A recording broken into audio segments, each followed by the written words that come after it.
হওয়ার স্বপ্ন আধুনিক প্রজন্মের একটা বড় অংশের কাছেই মূল্যহীন। যান্ত্রিক জীবন সাফল্যের প্রতিযোগিতায় নিজেকে সঁপে দেওয়ার প্রবণতা অনেক মানুষের জীবন বিমুখ করে তোলে। পরিণামে তারা বেছে নেন আত্মহত্যার পথ। দক্ষিণ কোরিয়ায় বর্তমানে দৈনিক আত্মহত মানুষের সংখ্যা সর্বাধিক। প্রতিদিন এই দেশে গড়ে 40 জন মানুষ নিজের জীবনকে শেষ করে দেন। এই প্রবণতা কমানোর জন্য সরকারের তরফে সেই দেশে এক অভিনব উদ্যোগ নেওয়া হয়েছে।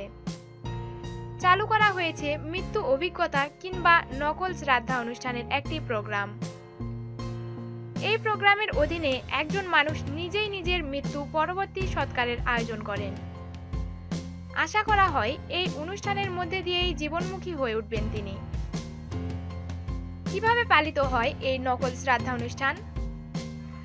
প্রথমে আত্মহত্যা প্রবণ ব্যক্তিটি একটি ছবি ফ্রেমে সাজিয়ে তার সামনে জ্বালিয়ে দেওয়া হয় একাধিক মোমবাতি, যেমনটা কোনো শ্রাদ্ধের মৃত ব্যক্তির ছবির সঙ্গে করা হয়।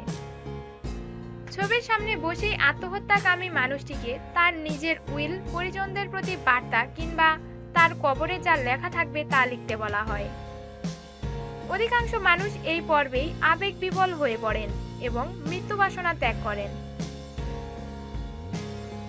যারা একটু শক্ত মনের তারা এগিয়ে যান অনুষ্ঠানের পরবর্তী পর্বের দিকে। সৎকর্মের পারদর্শী একজন পুরোহিত এরপর এসে ওই ব্যক্তির হাত বেঁধে দেন, চোখে বেঁধে দেন একটি কাপড়। তারপর তাকে একটি মৃতদেহের মতোই শুইয়ে দেওয়া হয় কফিনের ভিতরে এবং কফিনের ডালা বন্ধ করে দেওয়া হয়। একটা অন্ধকার ঘরে নিয়ে গিয়ে কফিনটি রেখে দেওয়া হয় আধ ঘন্টার জন্য। কফিনে শোয়ানোর আগে মৃত্যুকামী মানুষটিকে বলা হয় কফিনে শুয়ে তিনি যেন জীবনের তার কৃতকর্মের কথা ভাবেন।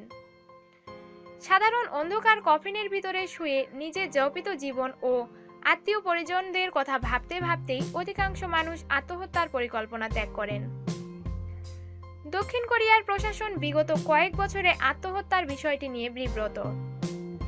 সমীক্ষায় দেখা গিয়েছে সাধারণত 60-এর আশেপাশে বয়সের মানুষেরাই আত্মহত্যার পথ বেছে নেন। অন্যদিকে অর্থনৈতিক সমস্যায় জর্জরিত হওয়ার কারণেও সবচেয়ে বেশি সংখ্যক মানুষ আত্মহত্যার মাধ্যমে মুক্তির পথ খোঁজেন। এমতাবস্থায় মানুষকে জীবনের দিকে ফিরিয়ে আনতে ভুয়ো শ্রাদ্ধের আয়োজন করে প্রশংসনীয় উদ্যোগ নিয়েছেন দক্ষিণ কোরিয়া প্রশাসন। প্রতিদিন নিত্যানতুন খবরাখবরের জন্য আমাদের রিপোর্টার জব্বার চ্যানেলটি সাবস্ক্রাইব করুন।